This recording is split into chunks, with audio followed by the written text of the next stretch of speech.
आज की वीडियो बहुत स्पेशल होने वाली है क्योंकि मेरी शॉर्ट्स पर बहुत दिनों से एक ही सवाल बार बार पूछा जा रहा था, भाई ये कौन सी मूवी है। तो आज आपकी सारी कंफ्यूजन खत्म होने वाली है क्योंकि आज हम बात करने वाले हैं मैलेफिसेंट पार्ट 1 यानी 2014 में रिलीज हुई उस शानदार डार्क फैंटेसी फिल्म की जिसमें एंजेलिना जॉली ने मैलेफिसेंट का आइकॉनिक रोल निभाया था। लेकिन दोस्तों, ये सिर्फ एक विलेन की कहानी नहीं है, ये कहानी है प्यार की, धोखे की, बदले की और सबसे बढ़कर एक ऐसे रिश्ते की जो खून का नहीं था, फिर भी दुनिया के हर रिश्ते से ज्यादा सच्चा निकला।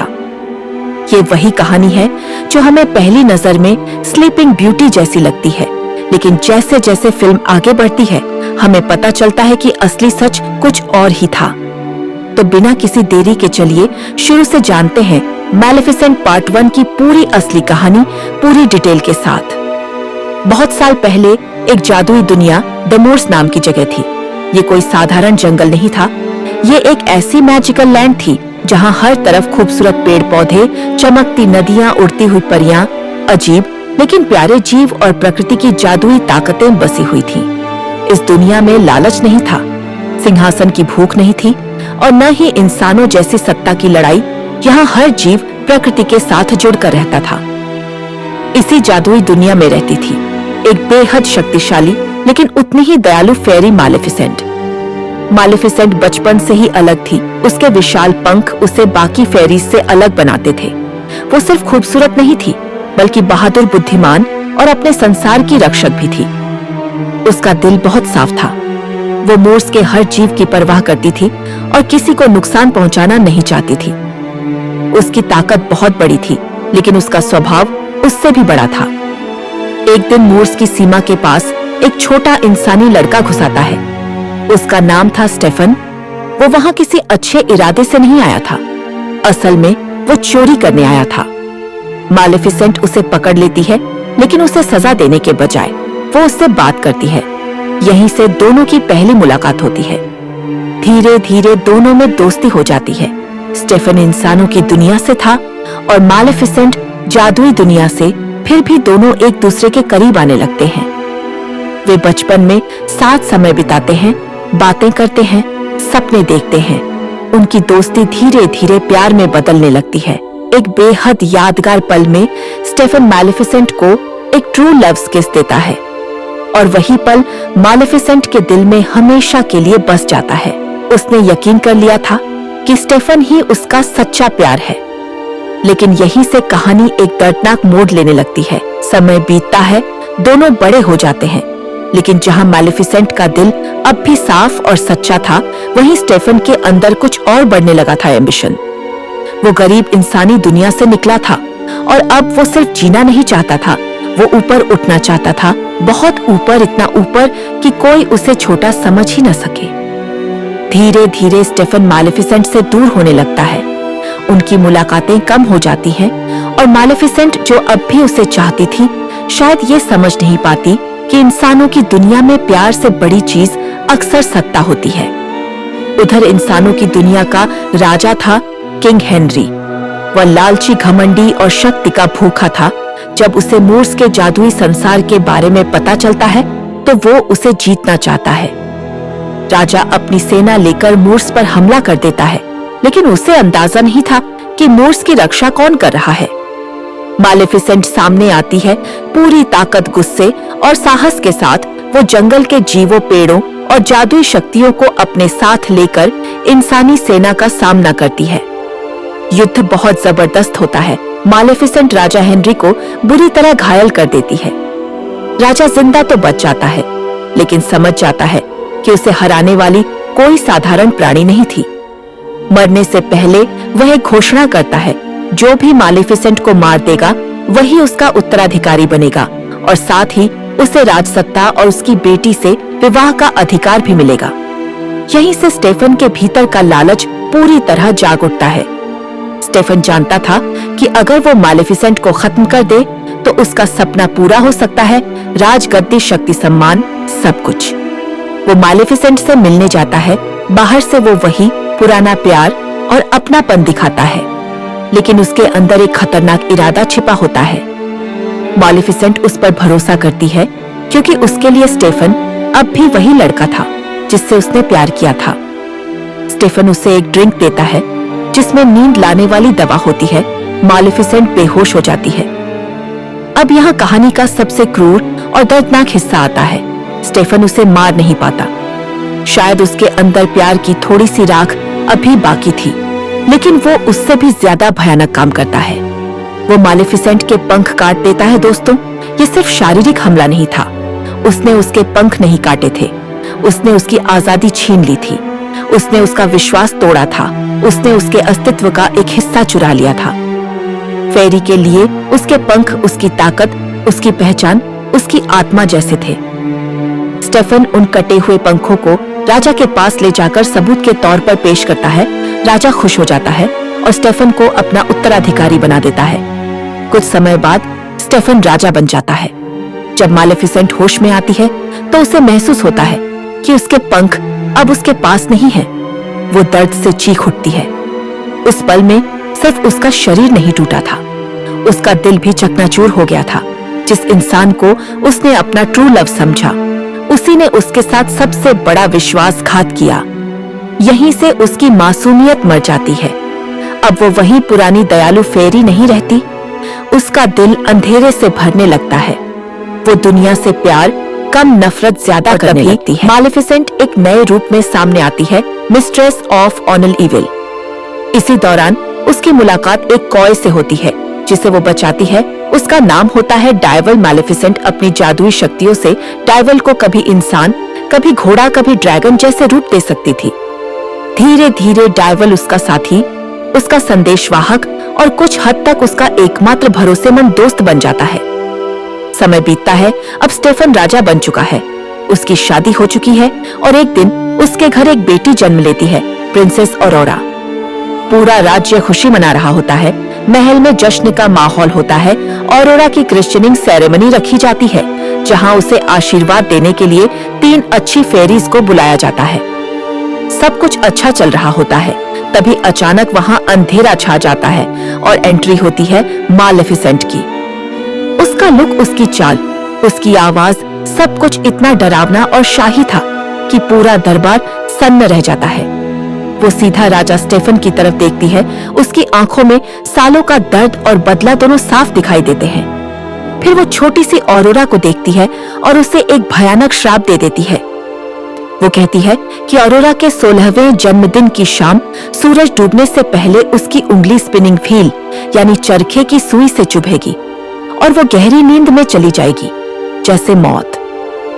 राजा स्टेफन डरकर विनती करता है कि इस श्राप को वापस ले लो, लेकिन मालेफिसेंट इतनी आसानी से मानने वाली नहीं थी। फिर भी वह एक छोटी सी शर्त जोड़ती है। यह श्राप तभी टूट सकता है जब ऑरोरा को ट्रू लव्स किस मिले। मालेफिसेंट के लिए यह लगभग नामुमकिन शर्त थी, क्योंकि अब वो ट्रू लव पर यकीन ही नहीं करती थी। राजा स्टेफन तुरंत आदेश देता है कि पूरे राज्य से सभी स्पिनिंग व्हील्स को जला दिया जाए।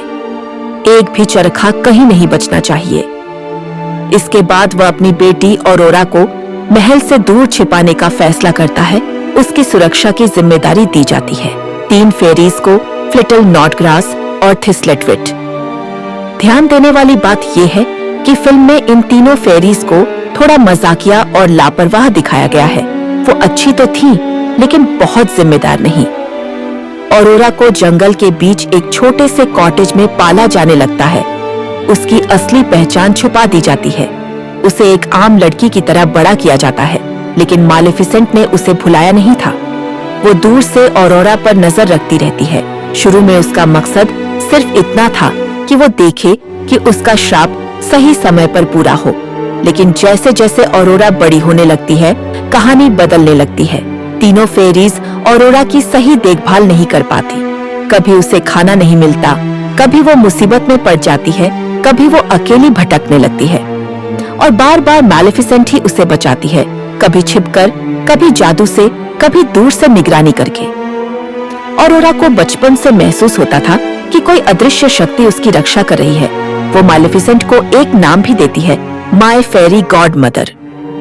ये पल बहुत खूबसूरत है। क्योंकि जिस लड़की पर मालेफिसेंट ने बदले में श्राप दिया था, वही लड़की उसे अपने जीवन की रक्षक मानने लगती है। धीरे धीरे मालेफिसेंट का दिल पिघलने लगता है। ऑरोरा की मासूमियत, उसकी सच्चाई, उसका प्यार, ये सब मालेफिसेंट के अंदर दबे हुए अच्छे हिस्से को फिर से जगाने लगते हैं। अब ऑरोरा सिर्फ दुश्मन की बेटी नहीं रह जाती, वो मालेफिसेंट के दिल के बहुत करीब आने लगती है। जब ऑरोरा थोड़ी बड़ी हो जाती है तो उसकी मालेफिसेंट से सीधी मुलाकातें होने लगती हैं। ऑरोरा उससे बिल्कुल नहीं डरती, बल्कि उसे देखकर खुश होती है। वो उसे अपनापन देती है, भरोसा देती है और बिना किसी डर के उसके पास चली जाती है। यहाँ फिल्म एक बहुत गहरी बात दिखाती है। कभी-कभी जिसे दुनिया मॉन्स्टर कहती है, वही इंसान या प्राणी सबसे ज्यादा प्यार करने वाला निकलता है। ऑरोरा के साथ समय बिताते बिताते मैलेफिसेंट खुद बदलने लगती है। अब उसे अपने दिए हुए श्राप पर पछतावा होने लगता है। वो कई बार उस कर्ज को तोड़ने की कोशिश करती है, लेकिन उसके अपने शब्द इतने शक्तिशाली थे कि वो खुद भी उन्हें वापस नहीं ले सकती थी। यही उसकी सबसे बड़ी बेबसी बन जाती है। ऑरोरा का 16वां जन्मदिन आ जाता है। यही वो दिन था जिससे सब डर रहे थे। उसी दिन ऑरोरा जंगल में घूमते हुए एक राजकुमार से मिलती है। Prince Philip. दोनों की मुलाकात प्यारी होती है। उनके बीच हल्की सी केमिस्ट्री बनती है। उधर तीनों फेरीज ऑरोरा को सच बता देती है कि वो कोई आम लड़की नहीं, बल्कि एक राजकुमारी है और अब उसे महल लौटना होगा। ऑरोरा यह सब सुनकर शॉक्ड हो जाती है। वो खुद को ठगा हुआ महसूस करती है। फिर उसे ये भी पता चलता है कि मालेफिसेंट ही वही फेरी है जिसने उसे श्राप दिया था। उसका दिल टूट जाता है। ऑरोरा महल लौट आती है।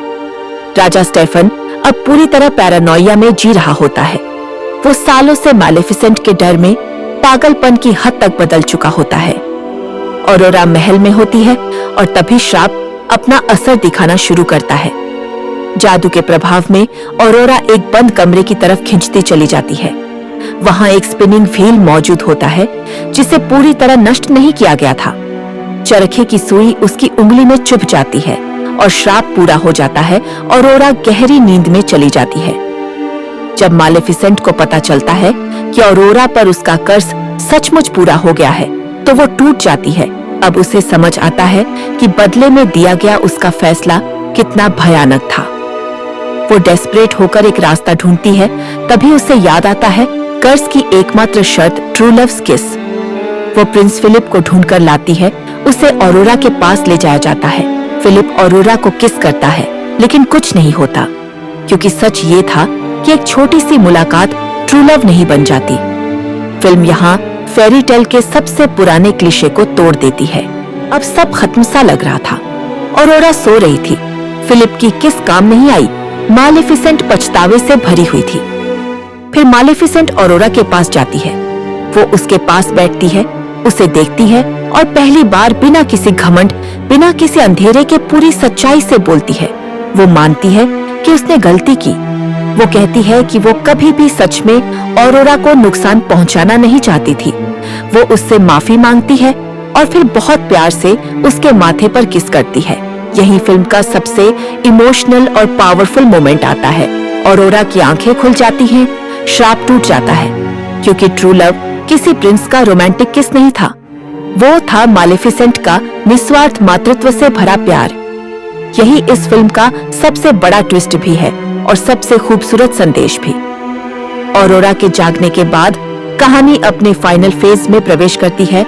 राजा स्टेफन अब पूरी तरह पागल हो चुका होता है। उसके लिए अब सिंहासन बेटी राज्य कुछ मायने नहीं रखता। उसकी पूरी जिंदगी सिर्फ नफरत और डर में बदल चुकी थी। वो मालेफिसेंट को खत्म करने के लिए जाल बिछाता है। महल में आयरन चेन, सोल्जर्स, वेपन्स सब तैयार रखे जाते हैं, क्योंकि आयरन फेरीज के लिए बहुत खतरनाक होता है। मालेफिसेंट ऑरोरा को बचाने के लिए महल में आती है। वहां उसका सामना सैनिकों से होता है। डायवल उसकी मदद करता है और एक समय पर मालेफिसेंट उसे ड्रैगन में बदल देती है। इसके बाद एक जबरदस्त बैटल सीक्वेंस शुरू होता है, लेकिन लड़ाई के बीच मालेफिसेंट को उसके अपने कटे हुए पंख वापस मिल जाते हैं, जिन्हें स्टेफन ने छुपा कर रखा था। जैसे ही उसके पंख वापस उससे जुड़ते हैं, मालेफिसेंट फिर से अपनी पूरी शक्ति में लौट आती है। अब वो पहले से भी ज्यादा ताकतवर हो जाती है। अंत में उसकी सीधी टक्कर स्टेफन से होती है। स्टेफन उसे मारने की पूरी कोशिश करता है, लेकिन सच यही था कि वो अपने लालच, डर और पापों से कभी जीत ही नहीं सकता था। आखिरकार संघर्ष के दौरान स्टेफन गिर जाता है और मर जाता है। इस तरह उस बिट्रेयल, ग्रीड और डार्कनेस का अंत हो जाता है जिसने पूरी कहानी को जन्म दिया था। स्टेफन की मौत के बाद इंसानों की दुनिया और मूर्स के बीच दुश्मनी खत्म होने लगती है। ऑरोरा दोनों दुनियाओं के बीच एक पुल बन जाती है। वो मालेफिसेंट को सिर्फ एक शक्तिशाली फेरी नहीं, बल्कि अपने जीवन का सबसे सच्चा सहारा मानती है। मालेफिसेंट भी अब पूरी तरह बदल चुकी होती है। उसके अंदर का अंधेरा खत्म तो नहीं हुआ, लेकिन अब उसे प्यार, माफी और अपनापन दिशा देने लगे हैं। ऑरोरा को क्राउन मिलती है और वो दोनों दुनियाओं में शांति स्थापित करने की कोशिश करती है। मालेफिसेंट आखिरकार अपने पंख, अपनी पहचान और अपने दिल का एक हिस्सा वापस पा लेती है। और यहीं फिल्म खत्म होती है एक ऐसी एंडिंग के साथ जो हमें सिखाती है कि हर विलेन की अपनी कहानी होती है। हर श्राप के पीछे कोई दर्द होता है और कभी-कभी दुनिया का सबसे सच्चा प्यार रोमांटिक नहीं, बल्कि प्रोटेक्टिव और सेल्फलेस होता है। तो दोस्तों, ये थी मालेफिसेंट पार्ट 1 यानी 2014 की पूरी फिल्म की असली कहानी पूरी डिटेल में। अब अगर कोई पूछे ये कौन सी मूवी है, तो उसका जवाब है मालेफिसेंट पार्ट 1। और अगर आप अब तक इस फिल्म को सिर्फ एक इविल फेरी की कहानी समझते थे, तो अब आपको पता चल गया होगा कि असल में ये कहानी एक टूटे हुए दिल, एक गलत बदले और एक अनोखे मदरली लव की कहानी है। अगर वीडियो पसंद आया हो तो लाइक जरूर करना, शेयर करना उन दोस्तों के साथ जो बार बार पूछते हैं भाई ये कौन सी मूवी है, और चैनल को सब्सक्राइब कर लो, क्योंकि यहाँ आपको ऐसी ही dark fantasy, movie story explained और हिडन इमोशनल मीनिंग्स वाली वीडियोस मिलती रहेंगी। कमेंट में जरूर बताना कि इस फिल्म का सबसे पावरफुल मोमेंट आपको कौन सा लगा। स्टेफन का बिट्रेयल ऑरोरा पर लगाया गया, कर्स प्रिंस किस का फेल होना, या मालेफिसेंट का ट्रू लव वाला फॉरहेड किस। अगर कमेंट्स में अच्छा रिस्पॉन्स आया तो अगली वीडियो में मैं लाऊंगा मालेफिसेंट पार्ट 2 की पूरी कहानी हिंदी में।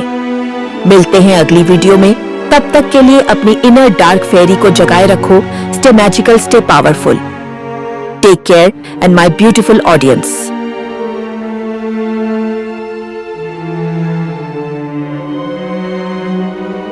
हुई उस शानदार डार्क फैंटेसी फिल्म की जिसमें एंजेलिना जॉली ने मालेफिसेंट का आइकॉनिक रोल निभाया था। लेकिन दोस्तों, ये सिर्फ एक विलेन की कहानी नहीं है, ये कहानी है प्यार की, धोखे की, बदले की और सबसे बढ़कर एक ऐसे रिश्ते की जो खून का नहीं था, फिर भी दुनिया के हर रिश्ते से ज्यादा सच्चा निकला। ये वही कहानी है जो हमें पहली नजर में स्लीपिंग ब्यूटी जैसी लगती है, लेकिन जैसे जैसे फिल्म आगे बढ़ती है हमें पता चलता है कि असली सच कुछ और ही था। तो बिना किसी देरी के चलिए शुरू से जानते हैं मालेफिसेंट पार्ट 1 की पूरी असली कहानी पूरी डिटेल के साथ। बहुत साल पहले एक जादुई दुनिया द मूर्स नाम की जगह थी। ये कोई साधारण जंगल नहीं था, ये एक ऐसी मैजिकल लैंड थी जहाँ हर तरफ खूबसूरत पेड़ पौधे, चमकती नदियाँ, उड़ती हुई परियां, अजीब लेकिन प्यारे जीव और प्रकृति की जादुई ताकतें बसी हुई थी। इस दुनिया में लालच नहीं था, सिंहासन की भूख नहीं थी और न ही इंसानों जैसी सत्ता की लड़ाई। यहाँ हर जीव प्रकृति के साथ जुड़कर रहता था। इसी जादुई दुनिया में रहती थी एक बेहद शक्तिशाली लेकिन उतनी ही दयालु फेरी मालेफिसेंट। मालेफिसेंट बचपन से ही अलग थी। उसके विशाल पंख उसे बाकी फेरीज से अलग बनाते थे।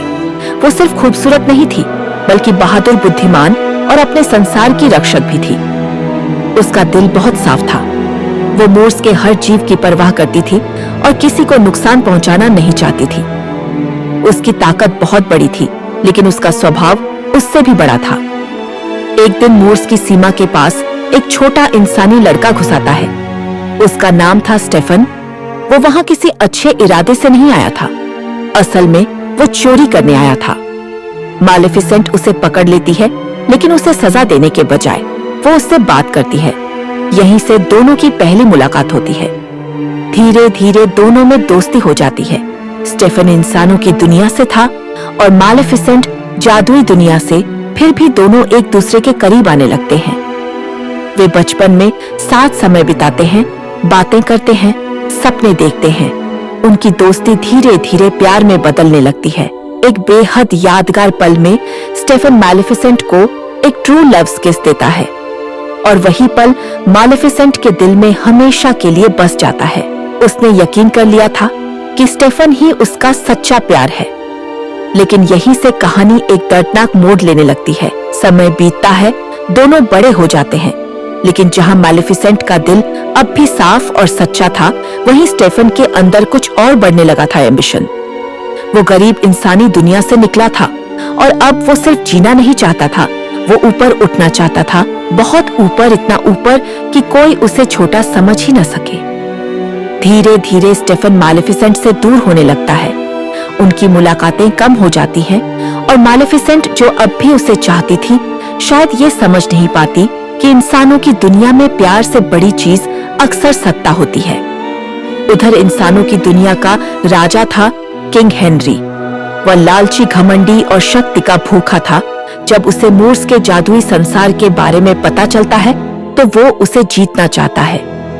राजा अपनी सेना लेकर मूर्स पर हमला कर देता है, लेकिन उसे अंदाजा नहीं था कि मूर्स की रक्षा कौन कर रहा है। मैलेफिसेंट सामने आती है, पूरी ताकत, गुस्से और साहस के साथ। वो जंगल के जीवों, पेड़ों और जादुई शक्तियों को अपने साथ लेकर इंसानी सेना का सामना करती है। युद्ध बहुत जबरदस्त होता है। मैलेफिसेंट राजा हेनरी को बुरी तरह घायल कर देती है। राजा जिंदा तो बच जाता है, लेकिन समझ जाता है कि उसे हराने वाली कोई साधारण प्राणी नहीं थी। मरने से पहले वह एक घोषणा करता है, जो भी मैलेफिसेंट को मार देगा वही उसका उत्तराधिकारी बनेगा और साथ ही उसे राजसत्ता और उसकी बेटी से विवाह का अधिकार भी मिलेगा। यहीं से स्टेफन के भीतर का लालच पूरी तरह जाग उठता है। स्टेफन जानता था कि अगर वो मैलेफिसेंट को खत्म कर दे तो उसका सपना पूरा हो सकता है, राजगद्दी, शक्ति, सम्मान, सब कुछ। वो मैलेफिसेंट से मिलने जाता है। बाहर से वो वही पुराना प्यार और अपनापन दिखाता है, लेकिन उसके अंदर एक खतरनाक इरादा छिपा होता है। मैलेफिसेंट उस पर भरोसा करती है क्योंकि उसके लिए स्टेफन अब भी वही लड़का था जिससे उसने प्यार किया था। स्टेफन उसे एक ड्रिंक देता है जिसमें नींद लाने वाली दवा होती है। मैलेफिसेंट बेहोश हो जाती है। अब यहाँ कहानी का सबसे क्रूर और दर्दनाक हिस्सा आता है। स्टेफन उसे मार नहीं पाता।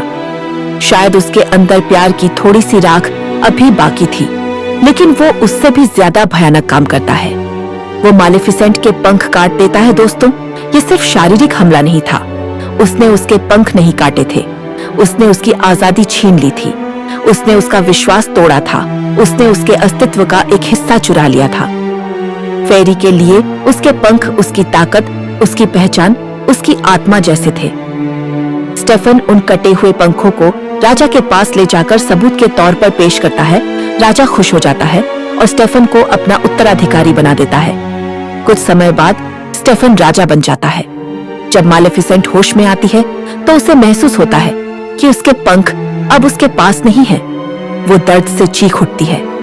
उस पल में सिर्फ उसका शरीर नहीं टूटा था, उसका दिल भी चकनाचूर हो गया था। जिस इंसान को उसने अपना ट्रू लव समझा, उसी ने उसके साथ सबसे बड़ा विश्वासघात किया। यहीं से उसकी मासूमियत मर जाती है। अब वो वही पुरानी दयालु फेरी नहीं रहती। उसका दिल अंधेरे से भरने लगता है। वो दुनिया से प्यार कम, नफरत ज्यादा करने लगती है। मैलेफिसेंट एक नए रूप में सामने आती है, मिस्ट्रेस ऑफ ऑनल इविल। इसी दौरान उसकी मुलाकात एक कॉय से होती है जिसे वो बचाती है। उसका नाम होता है डायवल। मैलेफिसेंट अपनी जादुई शक्तियों से डायवल को कभी इंसान, कभी घोड़ा, कभी ड्रैगन जैसे रूप दे सकती थी। धीरे धीरे डायवल उसका साथी, उसका संदेशवाहक और कुछ हद तक उसका एकमात्र भरोसेमंद दोस्त बन जाता है। समय बीतता है। अब स्टेफन राजा बन चुका है। उसकी शादी हो चुकी है और एक दिन उसके घर एक बेटी जन्म लेती है, प्रिंसेस ऑरोरा। पूरा राज्य खुशी मना रहा होता है। महल में जश्न का माहौल होता है। ऑरोरा की क्रिश्चियनिंग सेरेमनी रखी जाती है, जहां उसे आशीर्वाद देने के लिए 3 अच्छी फेरीज को बुलाया जाता है। सब कुछ अच्छा चल रहा होता है, तभी अचानक वहां अंधेरा छा जाता है और एंट्री होती है मालेफिसेंट की। उसका लुक, उसकी चाल, उसकी आवाज, सब कुछ इतना डरावना और शाही था कि पूरा दरबार सन्न रह जाता है। वो सीधा राजा स्टेफन की तरफ देखती है। उसकी आंखों में सालों का दर्द और बदला दोनों साफ दिखाई देते हैं। फिर वो छोटी सी ऑरोरा को देखती है और उसे एक भयानक श्राप दे देती है। वो कहती है कि ऑरोरा के 16वें जन्मदिन की शाम सूरज डूबने से पहले उसकी उंगली स्पिनिंग व्हील यानी चरखे की सुई से चुभेगी और वो गहरी नींद में चली जाएगी, जैसे मौत। राजा स्टेफन डरकर विनती करता है कि इस श्राप को वापस ले लो, लेकिन मालेफिसेंट इतनी आसानी से मानने वाली नहीं थी। फिर भी वह एक छोटी सी शर्त जोड़ती है। यह श्राप तभी टूट सकता है जब ऑरोरा को ट्रू लव्स किस मिले। मालेफिसेंट के लिए यह लगभग नामुमकिन शर्त थी, क्योंकि अब वो ट्रू लव पर यकीन ही नहीं करती थी। राजा स्टेफन तुरंत आदेश देता है कि पूरे राज्य से सभी स्पिनिंग व्हील्स को जला दिया जाए। एक भी चरखा कहीं नहीं बचना चाहिए। इसके बाद वह अपनी बेटी ऑरोरा को महल से दूर छिपाने का फैसला करता है। उसकी सुरक्षा की जिम्मेदारी दी जाती है 3 फेरीज को, फ्लिटल नॉटग्रास और थिस्लेटविट। ध्यान देने वाली बात यह है कि फिल्म में इन तीनों फेरीज को थोड़ा मजाकिया और लापरवाह दिखाया गया है। वो अच्छी तो थी, लेकिन बहुत जिम्मेदार नहीं। ऑरोरा को जंगल के बीच एक छोटे से कॉटेज में पाला जाने लगता है। उसकी असली पहचान छुपा दी जाती है। उसे एक आम लड़की की तरह बड़ा किया जाता है, लेकिन मालेफिसेंट ने उसे भुलाया नहीं था। वो दूर से ऑरोरा पर नजर रखती रहती है। शुरू में उसका मकसद सिर्फ इतना था कि वो देखे कि उसका श्राप सही समय पर पूरा हो, लेकिन जैसे जैसे ऑरोरा बड़ी होने लगती है, कहानी बदलने लगती है। तीनों फेरीज ऑरोरा की सही देखभाल नहीं कर पाती।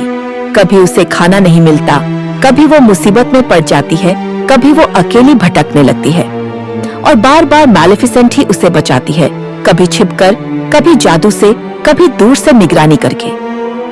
ऑरोरा को बचपन से महसूस होता था कि कोई अदृश्य शक्ति उसकी रक्षा कर रही है। वो मालेफिसेंट को एक नाम भी देती है, माय फेरी गॉड मदर। ये पल बहुत खूबसूरत है, क्योंकि जिस लड़की पर मालेफिसेंट ने बदले में श्राप दिया था, वही लड़की उसे अपने जीवन की रक्षक मानने लगती है। धीरे धीरे मालेफिसेंट का दिल पिघलने लगता है। ऑरोरा की मासूमियत, उसकी सच्चाई, उसका प्यार, ये सब मालेफिसेंट के अंदर दबे हुए अच्छे हिस्से को फिर से जगाने लगते हैं। अब ऑरोरा सिर्फ दुश्मन की बेटी नहीं रह जाती, वो मालेफिसेंट के दिल के बहुत करीब आने लगती है। जब ऑरोरा थोड़ी बड़ी हो जाती है तो उसकी मालेफिसेंट से सीधी मुलाकातें होने लगती हैं। ऑरोरा उससे बिल्कुल नहीं डरती, बल्कि उसे देखकर खुश होती है। वो उसे अपनापन देती है, भरोसा देती है और बिना किसी डर के उसके पास चली जाती है। यहाँ फिल्म एक बहुत गहरी बात दिखाती है। कभी कभी जिसे दुनिया मॉन्स्टर कहती है, वही इंसान या प्राणी सबसे ज्यादा प्यार करने वाला निकलता है। ऑरोरा के साथ समय बिताते बिताते मालेफिसेंट खुद बदलने लगती है। अब उसे अपने दिए हुए श्राप पर पछतावा होने लगता है। वो कई बार उस कर्ज को तोड़ने की कोशिश करती है, लेकिन उसके अपने शब्द इतने शक्तिशाली थे कि वो खुद भी उन्हें वापस नहीं ले सकती थी। यही उसकी सबसे बड़ी बेबसी बन जाती है। ऑरोरा का 16वां जन्मदिन आ जाता है। यही वो दिन था जिससे सब डर रहे थे। उसी दिन ऑरोरा जंगल में घूमते हुए एक राजकुमार से मिलती है। Prince Philip. दोनों की मुलाकात प्यारी होती है। उनके बीच हल्की सी केमिस्ट्री बनती है। उधर तीनों फेरीज ऑरोरा को सच बता देती है कि वो कोई आम लड़की नहीं, बल्कि एक राजकुमारी है और अब उसे महल लौटना होगा। ऑरोरा यह सब सुनकर शॉक्ड हो जाती है। वो खुद को ठगा हुआ महसूस करती है। फिर उसे ये भी पता चलता है कि मालेफिसेंट ही वही फेरी है जिसने उसे श्राप दिया था। उसका दिल टूट जाता है। ऑरोरा महल लौट आती है। राजा स्टेफन अब पूरी तरह पैरानोइया में जी रहा होता है। वो सालों से मालेफिसेंट के डर में पागलपन की हद तक बदल चुका होता है। ऑरोरा महल में होती है और तभी श्राप अपना असर दिखाना शुरू करता है। जादू के प्रभाव में ऑरोरा एक बंद कमरे की तरफ खिंचती चली जाती है। वहां एक स्पिनिंग व्हील मौजूद होता है जिसे पूरी तरह नष्ट नहीं किया गया था। चरखे की सुई उसकी उंगली में चुभ जाती है और श्राप पूरा हो जाता है। ऑरोरा गहरी नींद में चली जाती है। जब मालेफिसेंट को पता चलता है कि ऑरोरा पर उसका कर्ज सचमुच पूरा हो गया है, तो वो टूट जाती है। अब उसे समझ आता है कि बदले में दिया गया उसका फैसला कितना भयानक था। वो डेस्परेट होकर एक रास्ता ढूंढती है। तभी उसे याद आता है कर्ज की एकमात्र शर्त ट्रू लव्स किस। वो प्रिंस फिलिप को ढूंढकर लाती है। उसे ऑरोरा के पास ले जाया जाता है। फिलिप ऑरोरा को किस करता है, लेकिन कुछ नहीं होता, क्योंकि सच ये था कि एक छोटी सी मुलाकात ट्रू लव नहीं बन जाती। फिल्म यहाँ फेरी टेल के सबसे पुराने क्लीशे को तोड़ देती है। अब सब खत्म सा लग रहा था। ऑरोरा सो रही थी। फिलिप की किस काम नहीं आई। मालेफिसेंट पछतावे से भरी हुई थी। फिर मालेफिसेंट ऑरोरा के पास जाती है। वो उसके पास बैठती है, उसे देखती है और पहली बार बिना किसी घमंड, बिना किसी अंधेरे के पूरी सच्चाई से बोलती है। वो मानती है कि उसने गलती की। वो कहती है कि वो कभी भी सच में ऑरोरा को नुकसान पहुंचाना नहीं चाहती थी। वो उससे माफी मांगती है और फिर बहुत प्यार से उसके माथे पर किस करती है। यही फिल्म का सबसे इमोशनल और पावरफुल मोमेंट आता है। ऑरोरा की आंखें खुल जाती हैं, श्राप टूट जाता है, क्योंकि ट्रू लव किसी प्रिंस का रोमांटिक किस नहीं था। वो था मालेफिसेंट का निस्वार्थ मातृत्व से भरा प्यार। यही इस फिल्म का सबसे बड़ा ट्विस्ट भी है और सबसे खूबसूरत संदेश भी। ऑरोरा के जागने के बाद कहानी अपने फाइनल फेज में प्रवेश करती है। राजा स्टेफन अब पूरी तरह पागल हो चुका होता है। उसके लिए अब सिंहासन बेटी राज्य कुछ मायने नहीं रखता। उसकी पूरी जिंदगी सिर्फ नफरत और डर में बदल चुकी थी। वो मालेफिसेंट को खत्म करने के लिए जाल बिछाता है। महल में आयरन चेन, सोल्जर्स, वेपन्स सब तैयार रखे जाते हैं, क्योंकि आयरन फेरीज के लिए बहुत खतरनाक होता है।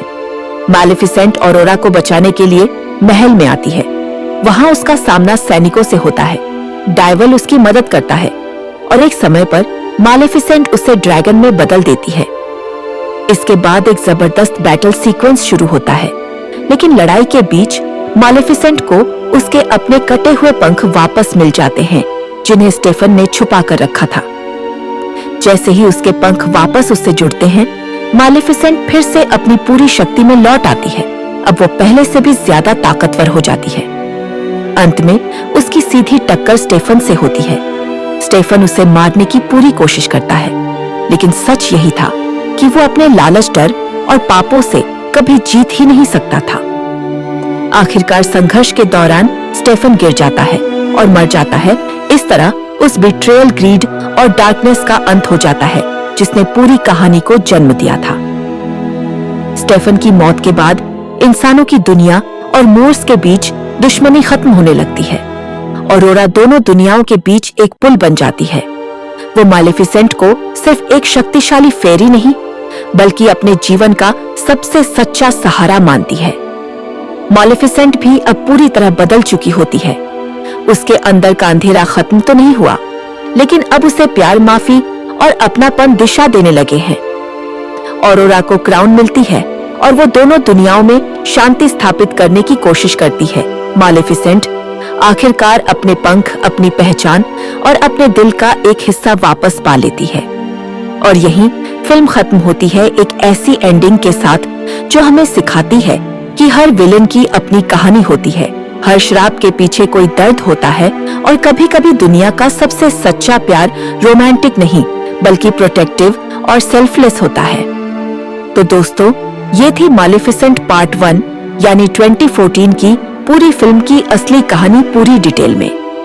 अब अगर कोई पूछे ये कौन सी मूवी है, तो उसका जवाब है इस हुई उस शानदार डार्क फैंटेसी फिल्म की, जिसमें एंजेलिना जॉली ने मालेफिसेंट का आइकॉनिक रोल निभाया था। लेकिन दोस्तों, ये सिर्फ एक विलेन की कहानी नहीं है, ये कहानी है प्यार की, धोखे की, बदले की और सबसे बढ़कर एक ऐसे रिश्ते की जो खून का नहीं था, फिर भी दुनिया के हर रिश्ते से ज्यादा सच्चा निकला। ये वही कहानी है जो हमें पहली नजर में स्लीपिंग ब्यूटी जैसी लगती है, लेकिन जैसे जैसे फिल्म आगे बढ़ती है, हमें पता चलता है कि असली सच कुछ और ही था। तो बिना किसी देरी के चलिए शुरू से जानते हैं मालेफिसेंट पार्ट 1 की पूरी असली कहानी पूरी डिटेल के साथ।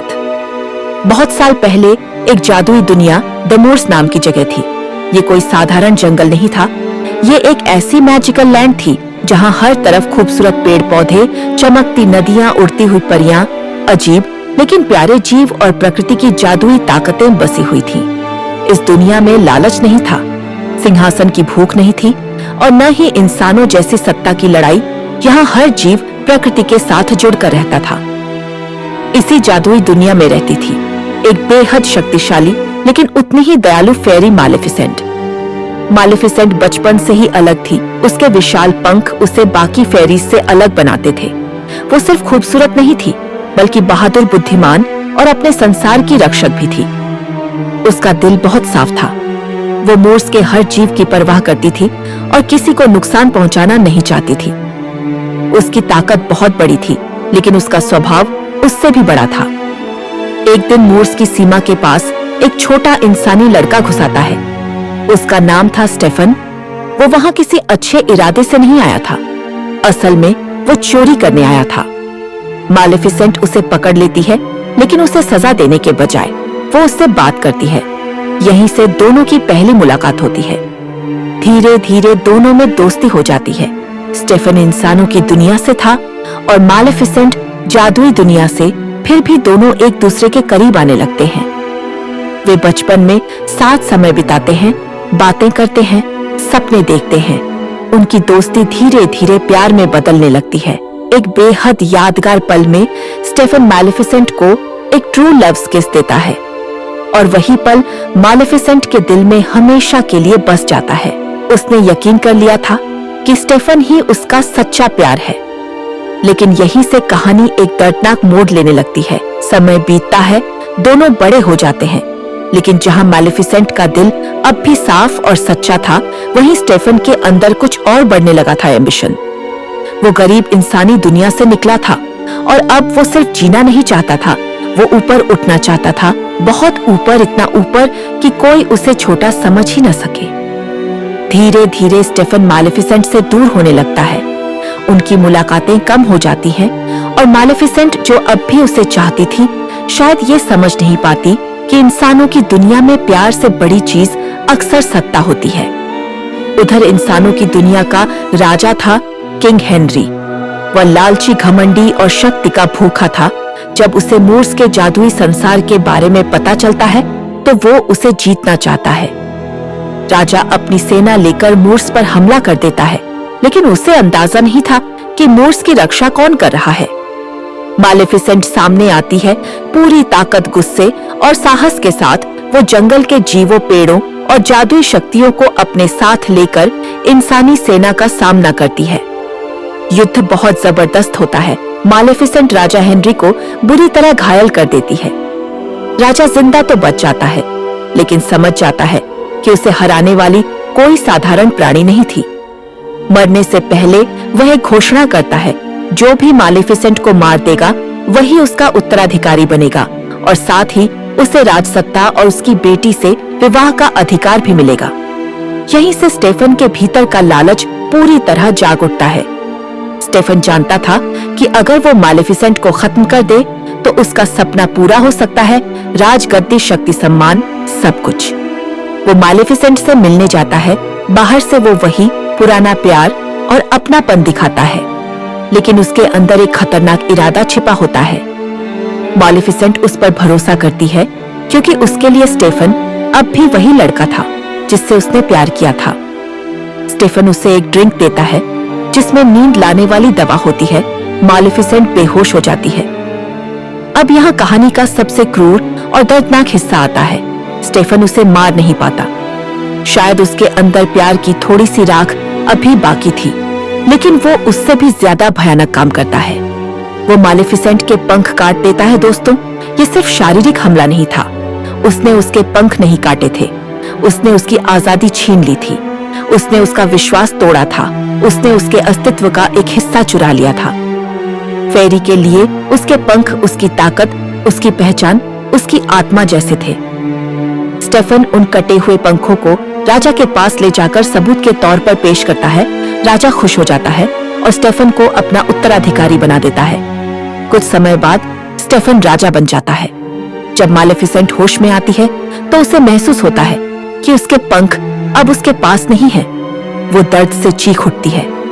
उस पल में सिर्फ उसका शरीर नहीं टूटा था, उसका दिल भी चकनाचूर हो गया था। जिस इंसान को उसने अपना ट्रू लव समझा, उसी ने उसके साथ सबसे बड़ा विश्वासघात किया। यहीं से उसकी मासूमियत मर जाती है। अब वो वही पुरानी दयालु फेरी नहीं रहती। उसका दिल अंधेरे से भरने लगता है। वो दुनिया से प्यार कम, नफरत ज्यादा करने लगती है। मालेफिसेंट एक नए रूप में सामने आती है, मिस्ट्रेस ऑफ ऑनल इविल। इसी दौरान उसकी मुलाकात एक कॉय से होती है जिसे वो बचाती है। उसका नाम होता है डायवल। मालेफिसेंट अपनी जादुई शक्तियों से डायवल को कभी इंसान, कभी घोड़ा, कभी ड्रैगन जैसे रूप दे सकती थी। धीरे धीरे डायवल उसका साथी, उसका संदेशवाहक और कुछ हद तक उसका एकमात्र भरोसेमंद दोस्त बन जाता है। समय बीतता है। अब स्टेफन राजा बन चुका है, उसकी शादी हो चुकी है और एक दिन उसके घर एक बेटी जन्म लेती है, प्रिंसेस ऑरोरा। पूरा राज्य खुशी मना रहा होता है। महल में जश्न का माहौल होता है। ऑरोरा की क्रिश्चियनिंग सेरेमनी रखी जाती है, जहां उसे आशीर्वाद देने के लिए 3 अच्छी फेरीज को बुलाया जाता है। सब कुछ अच्छा चल रहा होता है, तभी अचानक वहां अंधेरा छा जाता है और एंट्री होती है मालेफिसेंट की। उसका लुक, उसकी चाल, उसकी आवाज, सब कुछ इतना डरावना और शाही था कि पूरा दरबार सन्न रह जाता है। वो सीधा राजा स्टेफन की तरफ देखती है। उसकी आंखों में सालों का दर्द और बदला दोनों साफ दिखाई देते हैं। फिर वो छोटी सी ऑरोरा को देखती है और उसे एक भयानक श्राप दे देती है। वो कहती है कि ऑरोरा के 16वें जन्मदिन की शाम सूरज डूबने से पहले उसकी उंगली स्पिनिंग व्हील यानी चरखे की सुई से चुभेगी और वो गहरी नींद में चली जाएगी, जैसे मौत। राजा स्टेफन डरकर विनती करता है कि इस श्राप को वापस ले लो, लेकिन मालेफिसेंट इतनी आसानी से मानने वाली नहीं थी। फिर भी वह एक छोटी सी शर्त जोड़ती है। यह श्राप तभी टूट सकता है जब ऑरोरा को ट्रू लव्स किस मिले। मालेफिसेंट के लिए यह लगभग नामुमकिन शर्त थी, क्योंकि अब वो ट्रू लव पर यकीन ही नहीं करती थी। राजा स्टेफन तुरंत आदेश देता है कि पूरे राज्य से सभी स्पिनिंग व्हील्स को जला दिया जाए। एक भी चरखा कहीं नहीं बचना चाहिए। इसके बाद वह अपनी बेटी ऑरोरा को महल से दूर छिपाने का फैसला करता है। उसकी सुरक्षा की जिम्मेदारी दी जाती है 3 फेरीज को, फ्लिटल, नॉटग्रास और थिस्लेटविट। ध्यान देने वाली बात यह है कि फिल्म में इन तीनों फेरीज को थोड़ा मजाकिया और लापरवाह दिखाया गया है। वो अच्छी तो थी, लेकिन बहुत जिम्मेदार नहीं। ऑरोरा को जंगल के बीच एक छोटे से कॉटेज में पाला जाने लगता है। उसकी असली पहचान छुपा दी जाती है। उसे एक आम लड़की की तरह बड़ा किया जाता है, लेकिन मालेफिसेंट ने उसे भुलाया नहीं था। वो दूर से ऑरोरा पर नजर रखती रहती है। शुरू में उसका मकसद सिर्फ इतना था कि वो देखे कि उसका श्राप सही समय पर पूरा हो, लेकिन जैसे जैसे ऑरोरा बड़ी होने लगती है, कहानी बदलने लगती है। तीनों फेरीज ऑरोरा की सही देखभाल नहीं कर पाती। कभी उसे खाना नहीं मिलता, कभी वो मुसीबत में पड़ जाती है, कभी वो अकेली भटकने लगती है और बार बार मालेफिसेंट ही उसे बचाती है, कभी छिपकर, कभी जादू से, कभी दूर से निगरानी करके। ऑरोरा को बचपन से महसूस होता था कि कोई अदृश्य शक्ति उसकी रक्षा कर रही है। वो मालेफिसेंट को एक नाम भी देती है, माय फेरी गॉड मदर। ये पल बहुत खूबसूरत है, क्योंकि जिस लड़की पर मालेफिसेंट ने बदले में श्राप दिया था, वही लड़की उसे अपने जीवन की रक्षक मानने लगती है। धीरे धीरे मालेफिसेंट का दिल पिघलने लगता है। ऑरोरा की मासूमियत, उसकी सच्चाई, उसका प्यार, ये सब मालेफिसेंट के अंदर दबे हुए अच्छे हिस्से को फिर से जगाने लगते हैं। अब ऑरोरा सिर्फ दुश्मन की बेटी नहीं रह जाती, वो मालेफिसेंट के दिल के बहुत करीब आने लगती है। जब ऑरोरा थोड़ी बड़ी हो जाती है तो उसकी मालेफिसेंट से सीधी मुलाकातें होने लगती हैं। ऑरोरा उससे बिल्कुल नहीं डरती, बल्कि उसे देखकर खुश होती है। वो उसे अपनापन देती है, भरोसा देती है और बिना किसी डर के उसके पास चली जाती है। यहाँ फिल्म एक बहुत गहरी बात दिखाती है। कभी कभी जिसे दुनिया मॉन्स्टर कहती है, वही इंसान या प्राणी सबसे ज्यादा प्यार करने वाला निकलता है। ऑरोरा के साथ समय बिताते बिताते मालेफिसेंट खुद बदलने लगती है। अब उसे अपने दिए हुए श्राप पर पछतावा होने लगता है। वो कई बार उस कर्ज को तोड़ने की कोशिश करती है, लेकिन उसके अपने शब्द इतने शक्तिशाली थे कि वो खुद भी उन्हें वापस नहीं ले सकती थी। यही उसकी सबसे बड़ी बेबसी बन जाती है। ऑरोरा का 16वां जन्मदिन आ जाता है। यही वो दिन था जिससे सब डर रहे थे। उसी दिन ऑरोरा जंगल में घूमते हुए एक राजकुमार से मिलती है। प्रिंस फिलिप दोनों की मुलाकात प्यारी होती है। उनके बीच हल्की सी केमिस्ट्री बनती है। उधर तीनों फेरीज ऑरोरा को सच बता देती है कि वो कोई आम लड़की नहीं बल्कि एक राजकुमारी है और अब उसे महल लौटना होगा। ऑरोरा यह सब सुनकर शॉक्ड हो जाती है। वो खुद को ठगा हुआ महसूस करती है। फिर उसे ये भी पता चलता है कि मालेफिसेंट ही वही फेरी है जिसने उसे श्राप दिया था। उसका दिल टूट जाता है। ऑरोरा महल लौट आती है। राजा स्टेफन अब पूरी तरह पैरानोइया में जी रहा होता है। वो सालों से मालेफिसेंट के डर में पागलपन की हद तक बदल चुका होता है। ऑरोरा महल में होती है और तभी श्राप अपना असर दिखाना शुरू करता है। जादू के प्रभाव में ऑरोरा एक बंद कमरे की तरफ खिंचती चली जाती है। वहां एक स्पिनिंग व्हील मौजूद होता है जिसे पूरी तरह नष्ट नहीं किया गया था। चरखे की सुई उसकी उंगली में चुभ जाती है और श्राप पूरा हो जाता है। ऑरोरा गहरी नींद में चली जाती है। जब मालेफिसेंट को पता चलता है कि ऑरोरा पर उसका कर्ज सचमुच पूरा हो गया है तो वो टूट जाती है। अब उसे समझ आता है कि बदले में दिया गया उसका फैसला कितना भयानक था। वो डेस्परेट होकर एक रास्ता ढूंढती है। तभी उसे याद आता है कर्ज की एकमात्र शर्त ट्रू लव्स किस।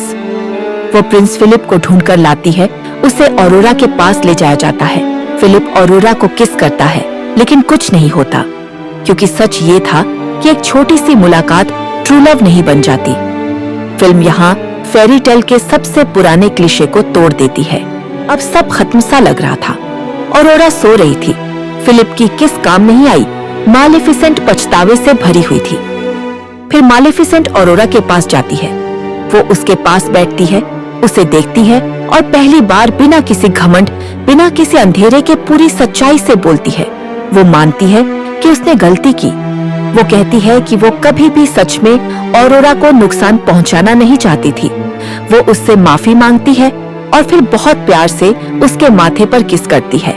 यही फिल्म का सबसे इमोशनल और पावरफुल मोमेंट आता है। ऑरोरा की आंखें खुल जाती हैं, श्राप टूट जाता है, क्योंकि ट्रू लव किसी प्रिंस का रोमांटिक किस नहीं था। वो था मालेफिसेंट का निस्वार्थ मातृत्व से भरा प्यार। यही इस फिल्म का सबसे बड़ा ट्विस्ट भी है और सबसे खूबसूरत संदेश भी। ऑरोरा के जागने के बाद कहानी अपने फाइनल फेज में प्रवेश करती है। राजा स्टेफन अब पूरी तरह पागल हो चुका होता है। उसके लिए अब सिंहासन बेटी राज्य कुछ मायने नहीं रखता। उसकी पूरी जिंदगी सिर्फ नफरत और डर में बदल चुकी थी।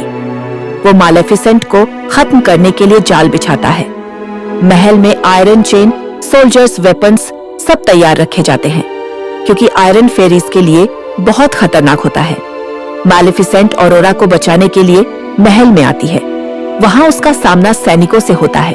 डायवल उसकी मदद करता है और एक समय पर मालेफिसेंट उसे ड्रैगन में बदल देती है। इसके बाद एक जबरदस्त बैटल सीक्वेंस शुरू होता है, लेकिन लड़ाई के बीच मालेफिसेंट को उसके अपने कटे हुए पंख वापस मिल जाते हैं, जिन्हें स्टेफन ने छुपा कर रखा था।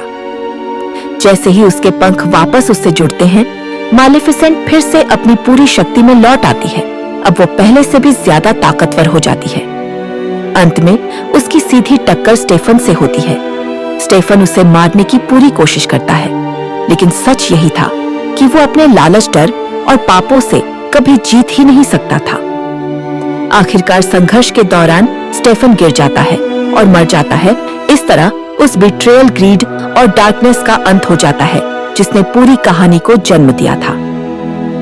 स्टेफन की मौत के बाद इंसानों की दुनिया और मोर्स के बीच दुश्मनी खत्म होने लगती है। ऑरोरा दोनों दुनियाओं के बीच एक पुल बन जाती है।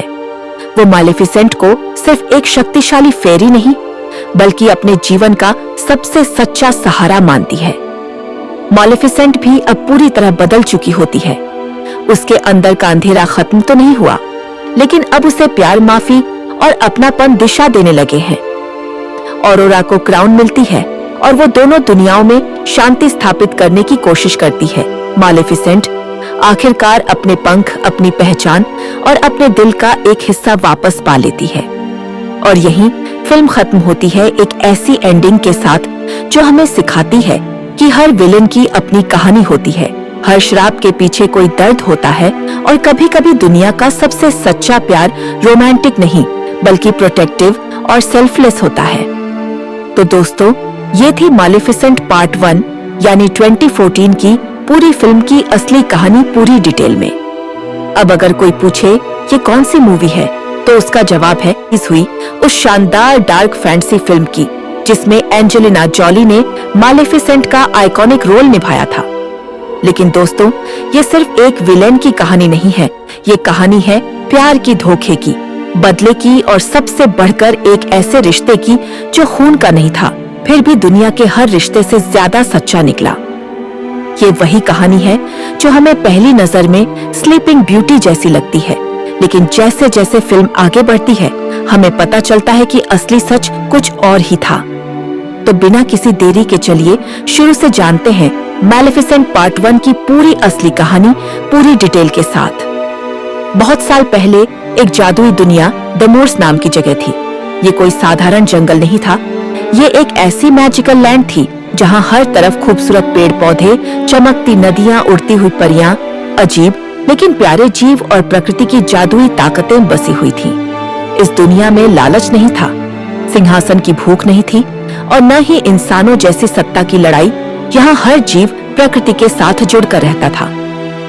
इसी जादुई दुनिया में रहती थी एक बेहद शक्तिशाली लेकिन उतनी ही दयालु फेरी मालेफिसेंट। मालेफिसेंट बचपन से ही अलग थी, उसके विशाल पंख उसे बाकी फेरीज से अलग बनाते थे। वो सिर्फ खूबसूरत नहीं थी बल्कि बहादुर, बुद्धिमान और अपने संसार की रक्षक भी थी।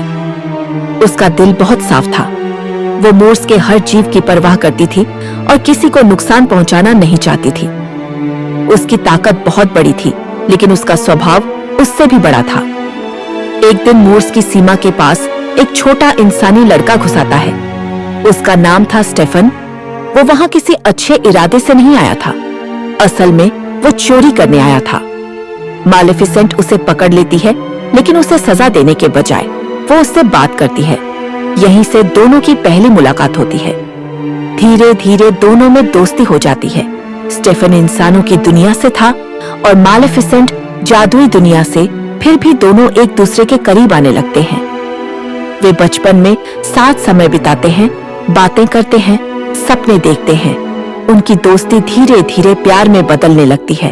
एक बेहद यादगार पल में स्टेफन मालेफिसेंट को एक ट्रू लव किस देता है और वही पल मालेफिसेंट के दिल में हमेशा के लिए बस जाता है।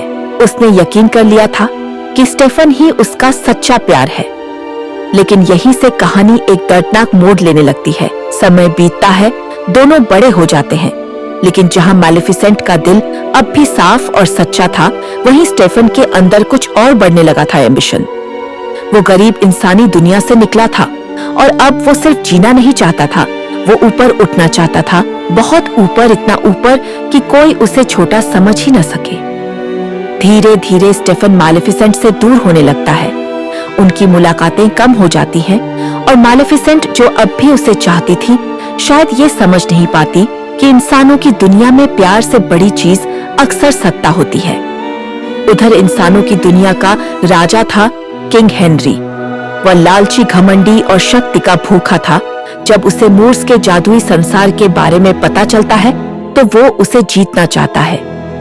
राजा अपनी सेना लेकर मोर्स पर हमला कर देता है, लेकिन उसे अंदाजा नहीं था कि मोर्स की रक्षा कौन कर रहा है।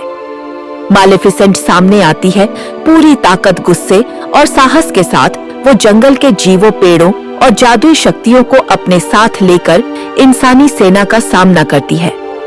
युद्ध बहुत जबरदस्त होता है। मालेफिसेंट राजा हेनरी को बुरी तरह घायल कर देती है। राजा जिंदा तो बच जाता है, लेकिन समझ जाता है कि उसे हराने वाली कोई साधारण प्राणी नहीं थी। मरने से पहले वह एक घोषणा करता है, जो भी मालेफिसेंट को मार देगा वही उसका उत्तराधिकारी बनेगा और साथ ही उसे राजसत्ता और उसकी बेटी से विवाह का अधिकार भी मिलेगा। यहीं से स्टेफन के भीतर का लालच पूरी तरह जाग उठता है। स्टेफन जानता था कि अगर वो मालेफिसेंट को खत्म कर दे तो उसका सपना पूरा हो सकता है, राजगद्दी, शक्ति, सम्मान, सब कुछ। वो मालेफिसेंट से मिलने जाता है। बाहर से वो वही पुराना प्यार और अपनापन दिखाता है, लेकिन उसके अंदर एक खतरनाक इरादा छिपा होता है। मालेफिसेंट उस पर भरोसा करती है क्योंकि उसके लिए स्टेफन अब भी वही लड़का था जिससे उसने प्यार किया था। स्टेफन उसे एक ड्रिंक देता है जिसमें नींद लाने वाली दवा होती है। मालेफिसेंट बेहोश हो जाती है। अब यहाँ कहानी का सबसे क्रूर और दर्दनाक हिस्सा आता है। स्टेफन उसे मार नहीं पाता। शायद उसके अंदर प्यार की थोड़ी सी राख अभी बाकी थी, लेकिन वो उससे भी ज्यादा भयानक काम करता है। वो मालेफिसेंट के पंख काट देता है। दोस्तों, ये सिर्फ शारीरिक हमला नहीं था।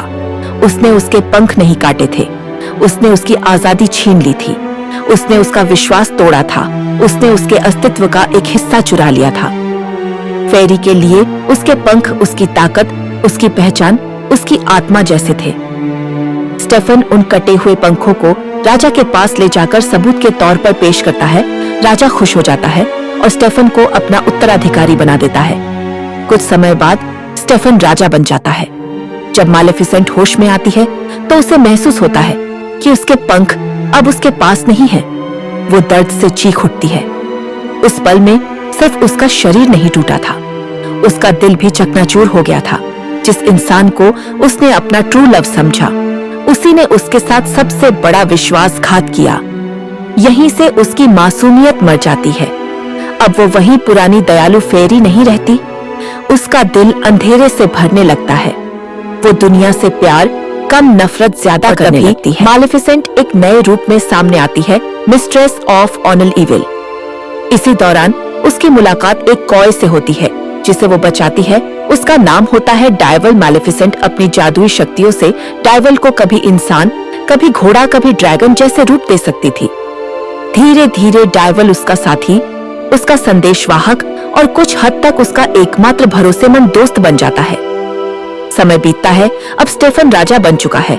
उसकी शादी हो चुकी है और एक दिन उसके घर एक बेटी जन्म लेती है, प्रिंसेस ऑरोरा। पूरा राज्य खुशी मना रहा होता है। महल में जश्न का माहौल होता है। ऑरोरा की क्रिश्चियनिंग सेरेमनी रखी जाती है, जहां उसे आशीर्वाद देने के लिए 3 अच्छी फेरीज को बुलाया जाता है। सब कुछ अच्छा चल रहा होता है, तभी अचानक वहां अंधेरा छा जाता है और एंट्री होती है मालेफिसेंट की।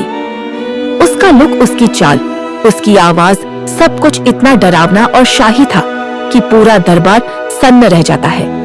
वो सीधा राजा स्टेफन की तरफ देखती है। उसकी आंखों में सालों का दर्द और बदला दोनों साफ दिखाई देते हैं। फिर वो छोटी सी ऑरोरा को देखती है और उसे एक भयानक श्राप दे देती है।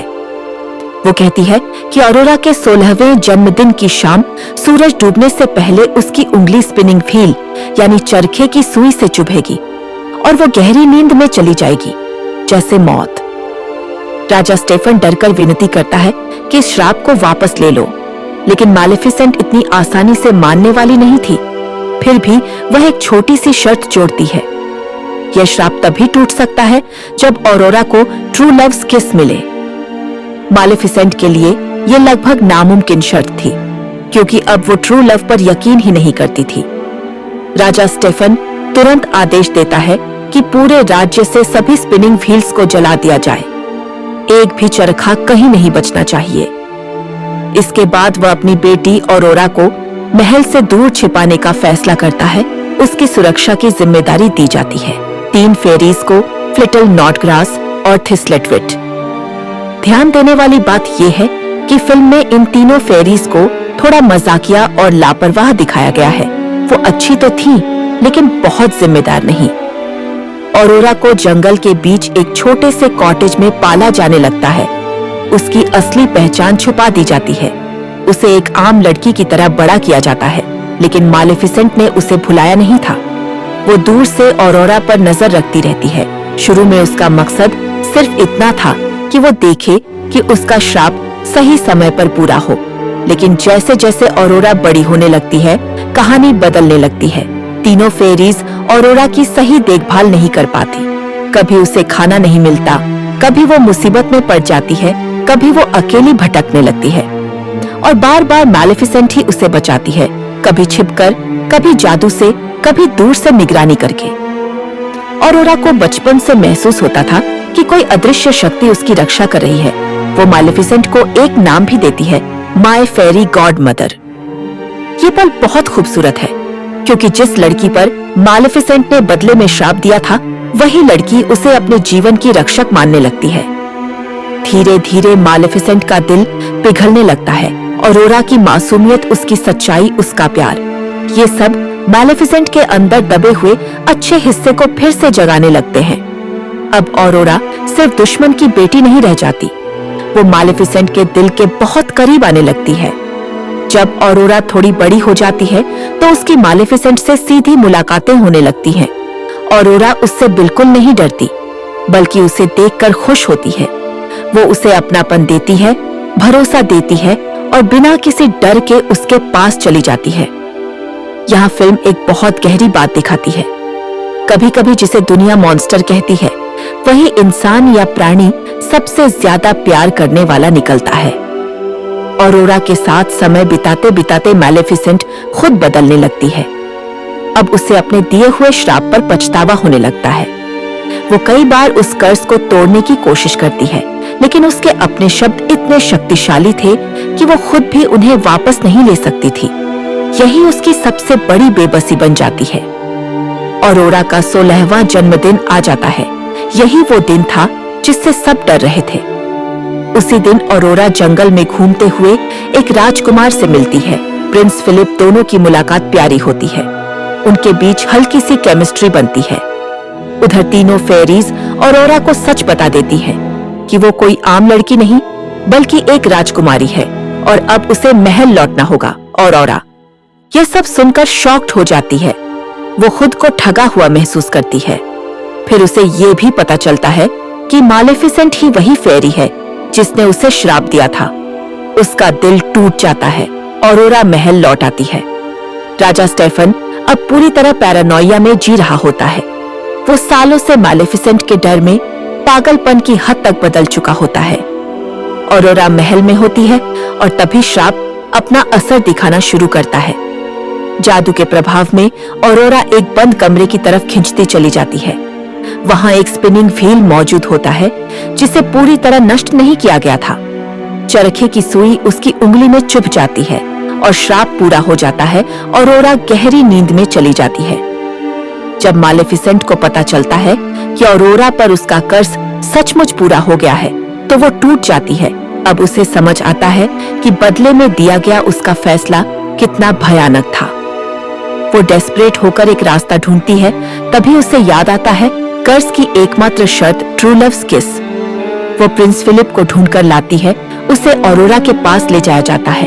फिलिप ऑरोरा को किस करता है, लेकिन कुछ नहीं होता, क्योंकि सच ये था कि एक छोटी सी मुलाकात ट्रू लव नहीं बन जाती।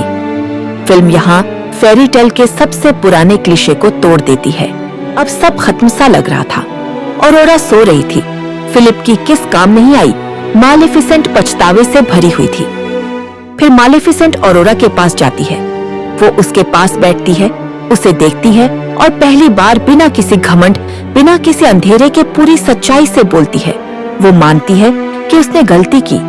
वो कहती है कि वो कभी भी सच में ऑरोरा को नुकसान पहुंचाना नहीं चाहती थी।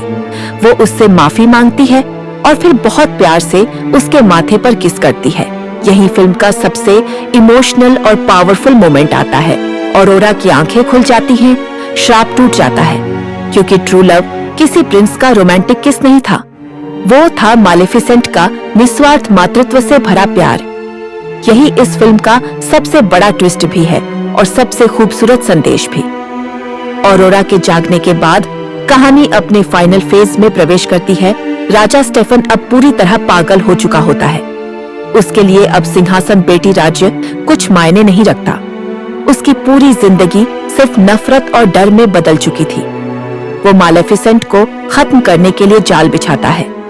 महल में आयरन चेन, सोल्जर्स, वेपन्स सब तैयार रखे जाते हैं, क्योंकि आयरन फेरीज के लिए बहुत खतरनाक होता है। मैलेफिसेंट ऑरोरा को बचाने के लिए महल में आती है। वहां उसका सामना सैनिकों से होता है। डायवल उसकी मदद करता है और एक समय पर मालेफिसेंट उसे ड्रैगन में बदल देती है।